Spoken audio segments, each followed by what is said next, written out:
Eliminated from the postseason, falling in a sweep to the Thunder, and of course, questions raised about what is next for one LeBron James, a pending free agent. For more, we hear from his teammates, starting with Bronny James.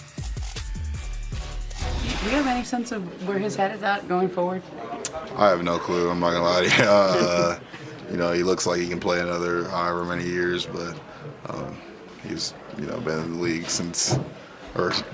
Or longer than he's been, out of the league. So it's insane. I think he, should think about it and, whatever he feels happy with and do that. It's been super fun.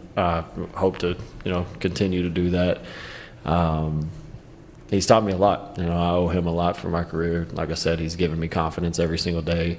I mean, after I missed a three to tie the game, he was walking by and he was like, hell of a shot, keep your head up. So just speaks to the character that he has, and whatever he does on the court, y'all seen it. I don't have to talk about it. Just the longevity of what he's been able to do is incredible, and the greatest play of the game. It's something special, and like I said, I don't take it for granted. Being a part of that, and I wish we could have done more. I could have done more.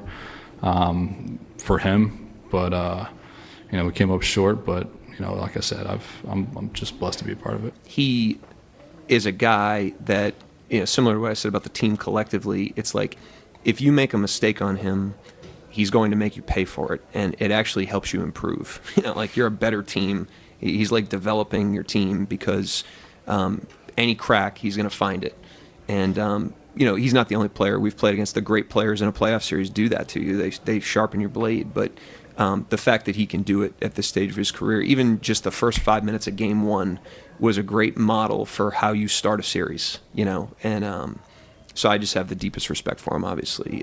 His career speaks for itself. But being up close and competing against him was a privilege. And like I said, deep respect for him and the rest of the team. We're joined now by ESPN NBA reporter Dave McMenamin. Dave, a lot of questions about what's next for LeBron James, but not a lot of answers just yet from him or his teammates. You caught up with LeBron, though, after the game. What did you gather on what could have been his last game with the Lakers? Yeah, Maddie, he definitely distanced himself from retirement talk. And in some sense, he also distanced himself from Laker talk. He answered a question during the press conference looking back at his Laker tenure, 8 seasons here, the longest stretch he's played with any team in his 23-year career, and talked about the pride he had winning the championship. But, this decision in some sense will be with the Lakers removed from the context here. He first has to gather and spend some time with his family and just decide for LeBron, the father, and the husband, if it's the right decision for him to return and play NBA basketball. Then the question's going to be about whether the Lakers is the right fit. And he did point out that stretch in March, even though the team went 16-2, it was the first time in his career he's ever been asked to play a tertiary offensive role, and that was new for him. And then he also got kind of excited and bubbled up when he talked about his shifting back to being the primary role and making plays in the playoffs and winning a series against the Houston Rockets. We're going to see if the Lakers are going to be interested in him returning in any type of role, what type of salary figure that will be, and where he'll fit in with the rest of the roster, because there's a handful of other guys who will also be free agents. And beyond Luka Doncic, there's a whole ton of question marks about this roster next year. I'm going to go ahead and venture to say that we might have 1 or 2 more conversations about this topic in the coming weeks. Just maybe. But for now, Dave McMenamin, thanks so much for the insight. Robert Horry, James Worthy. We got Mike Trudell down at the arena. The Lakers season comes to an end. OKC completes the sweep. They will be in the Western Conference Finals. A valiant effort by the Lakers in that second half. They had their chances, fellas, to win the game. They had a 4-point lead, James, going into that fourth quarter. OKC closes on a 28-18 run. Hit some big shots down the stretch. AR had a look at it on that last play. They were talking about no Rui in the game on that play, and just missed. But go ahead, say your words. It's always tough when the season ends. Yeah, it is, Keeter. And look, Oklahoma was Oklahoma's a fine basketball team. They really are on both ends, and they're deep. I thought the Lakers played one of the best games of the season tonight. You know, with Oklahoma, every possession is so critical. Like, I thought the Lakers had momentum.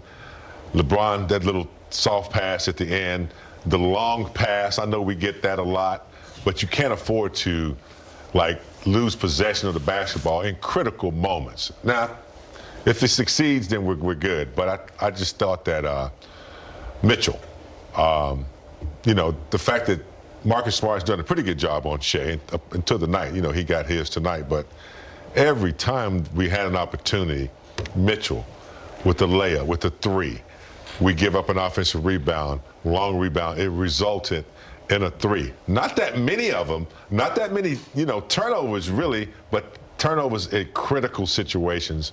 And, you know, we played a masterful game. I just thought that Oklahoma just took advantage of turnovers, and they had Shea, and they had Mitchell, and they had Heinstein, who played really well. Holgram at the end at that Duncan's corner. They're a tough team to beat. I thought the Lakers did the best they could, but just came up a little short, Geeta. Yeah, when you look at complete basketball teams, and this is one of the most complete basketball teams you've probably seen in a long time. And when you look at teams, you usually say, okay, where is their weakness? Can you point out one with this team? You know, they have a really great bench. That's the first thing people normally look at. It says, well, who's the worst defender on that team? You can't really pick one. And that's why they're the #1 defensive team in the league. And that's what you want out of a team. You think about how they was able to blow by some of our players with ease. And the thing about OKC is, you know, I know a lot of people get mad at them foul hunting, but they're smart. You know, Shea Gilgeous is one of the masters. He'll see you right there. He'll just run straight into you. And he knows that in this league, this day and age, everything belongs to the offensive player. And that's what some of our players have to start doing and start avoiding it. But you really, really have to tip your hat to this OKC team. Yeah. You think about down the stretch, that even how well oiled that last play where Hartenstein says, okay, I'm going to give it to Chet because I'm not confident in my floater. And Chet knew it was coming. He took his time. He went up and dunked it. It went up. And so when you look at teams, might have traveled, by the way. Yeah, he might have traveled, but everybody travels in the NBA. Yeah. And so, and for me, that just shows you how smart and how well oiled they are. And, you know, I don't even think that, you know, sometimes you can walk away from a series and be disappointed where you thought you was going to win. You know, I don't think anybody in the world thought the Lakers were going to win. You know, that's no disrespect to the Lakers. That just shows you how good OKC is. Yeah. You know, we'd have had Luka, I thought we would have won. Mm-hmm. But without Luka, it's kind of hard to go up against a juggernaut like OKC. Yeah, you look at a guy like Jared McCain, who's plus 27 in a 5-point game and had 3 big threes. Hartenstein, who we had mentioned, was a plus 30, and this is a really close game. But I do want to show you guys this last play. Okay. Austin Reeves, James, I'll start with you. He has a look here, just misses it. The Lakers are down 3 at this point. Tough shot. I mean, you can't ask for a better look. And for a guy that you want to take the shot, I mean, I'm surprised that they allowed him to get that wide open. I'm surprised that they, you know, didn't protect the three-point line, but that kind of went in and out. This is the look that Austin Reeves kind of drifting to the left a little bit, you know, just to the left and he missed it left. Yeah, missed it left. Yeah, and for me, I sorry to interrupt you, James. No, I'm good. To me, we got guys who want to be the hero so bad. You know, sometimes, you know, you look at the greats like Michael Jordan, Kobe Bryant, you know, they kick it to the others. You can get that. Everybody know you're going to take that shot. Take one more dribble. Get a better shot. I thought everybody said that was a good shot. You can't get a good shot right now. You got to get a great shot. And to me, that was an okay shot. You know, you're 5 feet behind the three-point line. You're going left, drifting, and you haven't been shooting the ball very well. Like right here, LeBron, you got to move. You just standing there. You could in this possession, you could have turned the corner, got a quick 2 foul. There's so many other things, you know, and this is coming from a guy who's always want to take the 3 to win. But there's situational situations. You got to look. There's 11 seconds on that clock. You go to the hole, you score 8 seconds, then you foul. They might miss one. Now you don't have to get a 3 to tie it up. You might get a 3 to win. So I think sometimes we go with the hero ball way too much. And for me, you have to be smart down there. But, you know, what do I know?